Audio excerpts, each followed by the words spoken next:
Kamora Freeland, miongoni mwa marubani wachanga zaidi katika historia ya sekta ya anga nchini Marekani, ameweka historia kwa kuwa rubani wa kike mwenye umri mdogo zaidi katika jimbo la New York, akiwa na umri wa miaka 17 pekee. Republic Ground 97 Golf at Echo for full stop taxi backs, and this is a student solo. Kilichowashangaza zaidi baadhi ya watu ni kuwa Kamora aliweza kurusha ndege kabla hata ya kupata leseni ya udereva wa gari. Februari 26 mwaka 2025, Kamora alipata rasmi leseni yake ya urubani wa ndege ndogo inayomruhusu kurusha ndege yenye injini moja na inayobeba abiria 12 pekee. Kisha baadaye alipata leseni yake ya kuendesha gari. Mafanikio yake makubwa yalitambuliwa rasmi na wabunge wa jimbo la New York, akipewa cheti cha pongezi na Assemblyman Charles Fall pamoja na seneta wa jimbo Jessica Scarsella Spanton katika jengo la bunge la Albany. Kamora, ambaye ni mwanafunzi wa mwaka wa mwisho katika shule ya sekondari ya Kingsborough Early College huko Bensonhurst, Brooklyn, alieleza kuwa hakuwahi kuwa na ndoto ya kuwa rubani, lakini baada ya safari yake ya kwanza ndani ya ndege, alitambua kuwa urubani ungeweza kuwa taaluma yake.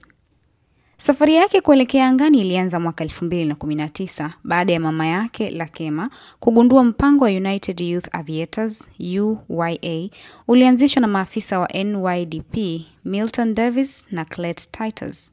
Mpango huo huwapa mafunzo ya urubani vijana wenye umri wa miaka 13 hadi 18 chini ya wakufunzi waliothibitishwa na mamlaka ya usafiri wa anga nchini Marekani FAA.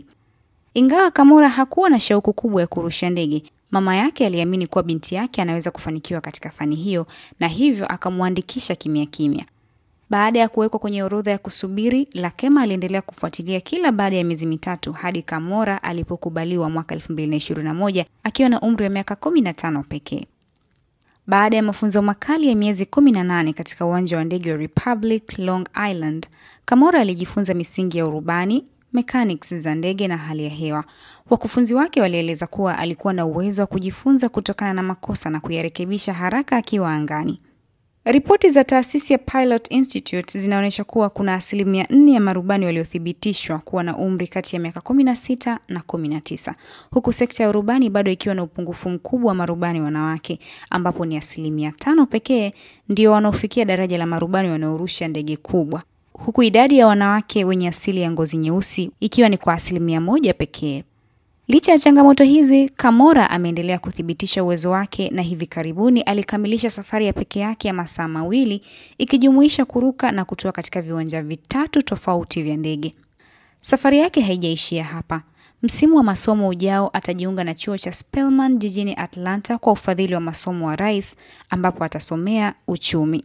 Akizungumzia mafanikio yake, Kamora alisisitiza kuwa anataka vijana wenzake waelewe kuwa hakuna kisichowezekana na kwamba kila mtu anaweza kuvunja vikwazo vyovyote vinavyomzuia kufanikisha ndoto zake.